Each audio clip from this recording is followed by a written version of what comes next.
Hello, greetings. This is Gilles Monsieur. I wanted to come and say hello. Wish you a good day. I wanted to speak of the first. In linear time, there is certain things that we call paradox. Two things that can never exist side by side. But as soon as we move into the higher plane, there is this principle of opposite. All opposite exist simultaneously. So in the subtle realm, we have to integrate both many aspects of things that may be contradictory yet exist in the same time. And so it is one of the great hermetic principles. And so I wanted to say that in that sense that there is no more karma. Karma is over. It is ended for a long time. What we did in one life, we had to harvest it in the next life. Or like a long time after. But now everything is going to be shortened. The universe has informed us. It was the Archangel Metatron that explained that there is no more karma. Now the karma is going to be shortened. Whatever we do that's positive will be positive. We harvest right away. Whether we do something negative, people will feel it right away. And so because we came here to explore the samsara, we came from an eternal dimension and we come into this realm of impermanence.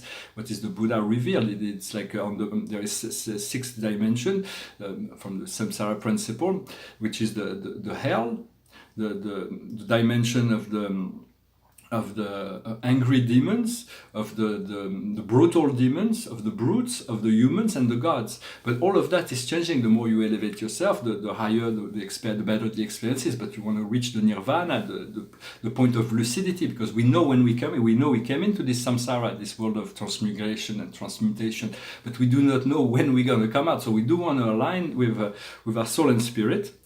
In order to achieve that, I wanted to say that it's a very good sign. The Arcturians have informed us of a new alliance that's been created. For in the Galactic Federation of Light, there's been many alliances, like the Pleiadian Syrian Alliance has been there for a very long time. They have a special privilege relationship. And there are many such alliances. And one of those alliances is the alliance that's just been created is the Orion Antares alliance, and it is really good news because for millions of years, for the Orions were created as a race of warrior. They are the greatest warrior in the galaxy, and they are like the Klingon in Star Trek. When the Dracos would be the Cardassian. The ones I like the most is the Ferengis. The laws of acquisition of the Ferengis is the way of doing business without ethics. It's really fun. You should look it up. I'm sure you know. The laws of acquisition is very funny. But to be more serious, the Orions at some point, because they were created as warrior, at some point in the fourth dimension, they invaded and attacked all kinds of worlds, and they created this big, traumatic. They went into the conquest of the galaxy in a brutal way, and so.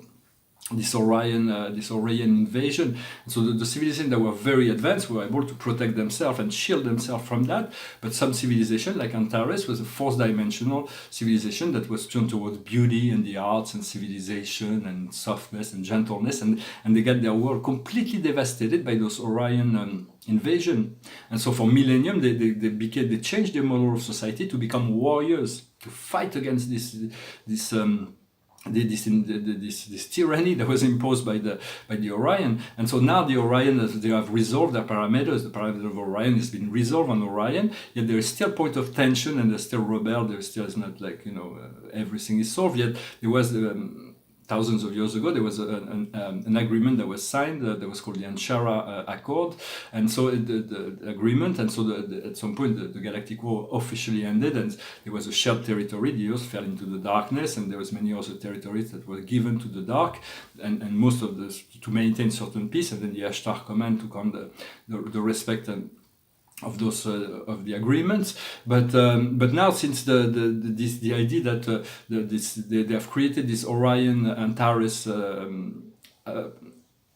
alliance means that officially all the armies of Antares will be able to return home and return to the development of art and beauty in their civilization. So a lot of things that we are experiencing here is also that all those many actors of those galactic wars have decided to send a representative on the Earth to be incarnated in human form in order to see how we can resolve our differences on the same plane, on the same playing field, in the same level. We're all humans, and so we have to. And as we solve those problems between us here as humans, we are solving higher problems of the galactic problems. So there is a great deal of the meaning of the mission on the Earth. This Earth ascension process is of great interest to all the galactic world, because they all have representative here, and they are looking forward to resolving some of their problems that they have on the higher planes, on the fourth dimensional plane, in order so we are assisting in a very, very powerful way. I wanted to say that it's better to try, go for it. Do not be afraid. Go for it. Whatever made you afraid in the past, go for it. It's better to try and fail than to say, well, what would have happened if I tried? That is very, very much better. I also wanted to offer to join Archangel Michael, that asks us to do for 10 minutes every day, for 7 days, to do a prayer for peace on the world, so that everybody that are lacking anything can receive what they're lacking. So everybody that feels fear can feel secure, and that if we join our mind and collective will in relationship to that, you will assist in this transition. So I thank you. If I know everybody can do that, but will you? And I've been doing it for a few days already. I'm going to continue doing it. So even 10 minutes of anything, or meditation, it is said 20 minutes is far better. So after 20 minutes, we begin to really see the progress. But if you cannot sit quietly for 20 minutes, do it 10 minutes.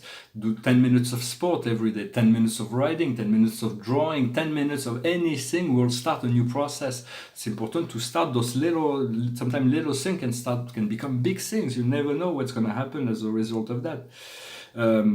For there is no love in war, and there is in the Quran, God says that there is good in all things, and of course it helps the expansion of the universe. If the darkness there was no good in the darkness, the darkness would not exist.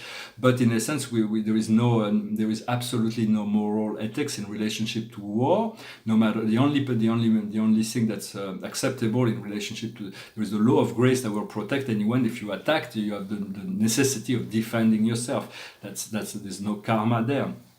But otherwise, there is all those wars that we do are corporate wars for resources and power, and so we have to stop that. There is a great book, a strategy book, if you haven't read it. It's called Samsara, The Art of War. It's a 6th century BC philosopher who's very, very interesting. But then it's brutal. It was a time that was brutal. And so now we want to move into a soft world. For gentleness and kindness are not weakness, they are strengths. They're the most powerful thing. If you can imply gentleness and softness in relationship to yourself and in relationship to others, you will see your life will improve a great deal. Of course, you're already doing that. I'm already doing that. But we want to find ways to be always kinder and softer in relationship to others. And also that is the way to discover administrative wisdom. If we can do things softly without brutality, for the many governments are acting in a way that's brutal, so people are like, oh, they are unconscious of what they're doing. But if you can do it gently, with like slow, step by step, and to move into a place where people can accept the change and understand the need for change, and sometimes they have to face themselves in their dysfunction. But I also wanted to say that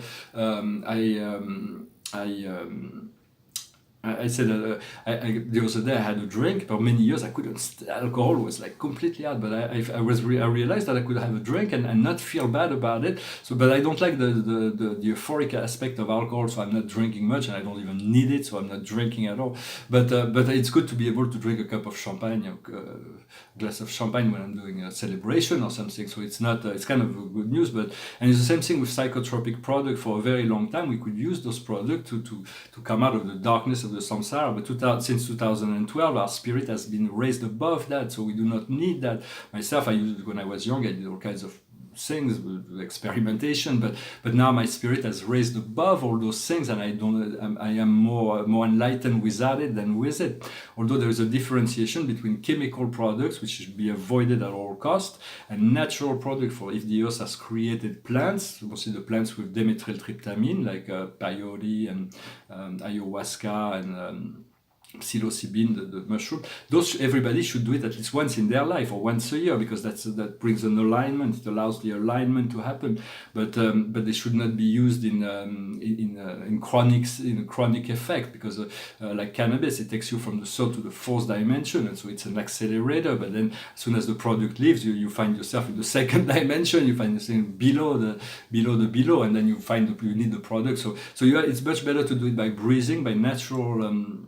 By those things will have to be addressed, because it is illegal in America, and those products like cannabis is a really powerful healing plant. When people take cannabis and they have illness, the spirit within the plant will show them their illness, the cause of the illness, and so if they are conscious, they can rectify. But they should not depend on the product to achieve this from third to fourth dimension. It's much better to achieve it naturally. And like I said, since 2012, it's much easier and much more comfortable for you. Once you return to the complete natural state, our base is much more solid, our ground is so much, and so we can, it's like rather than being closed in the bubble, you are open into the expansion of the universe. But those things will have to be addressed. I may make a video later on about those things. And so this is what I wanted to talk about today. The painting behind me, it says Paradise. It is a focal point, in the sense, this idea of paradise. I wrote about 30 times the word on top of it, but that's the final. It's like a silver and white, the last final color. But I really like it aesthetically. But it reminds you of what's your focal point. When you think of paradise, it includes everything, the highest of the best. And so I think it's a very powerful painting. I did another one, a small one. I may do more of those, but not too many, because I don't need to make too many. But it's as an artist, it is good to explore in themes, because first there may be more than one collector who wants to acquire it, and then since Claude Monet, we have to work by series in order to explain the process in which what we are going through. I finished with a song. It's a French song. It's a funny song. I was going to sing another song, but this one went through my mind and it invaded my mind. It's a funny song, but it's got this erotic context. It's from Serge Gainsbourg. It's pretty funny. It goes like this. Annie aime les sucettes à l'Annie, les sucettes à l'Annie d'Annie. Donne à ses baisers un goût anisé, lorsque le sucre d'orge, parfumé à l'Annie, coule dans la gorge d'Annie. Elle est au paradis, pour quelques pennies, Annie, à ses sucettes à l'Annie d'Annie. Elles ont la couleur de ses grands yeux, la couleur des jours heureux. Annie aime les sucettes à l'Annie, les sucettes à l'Annie d'Annie. Donne à ses baisers un goût anisé, lorsque le sucre d'orge, lorsqu'elle a sur la langue que le petit bâton, elle prend ses jambes à son corps et retourne au drugstore pour quelques pennies, Annie, à ses sucettes à l'Annie d'Annie.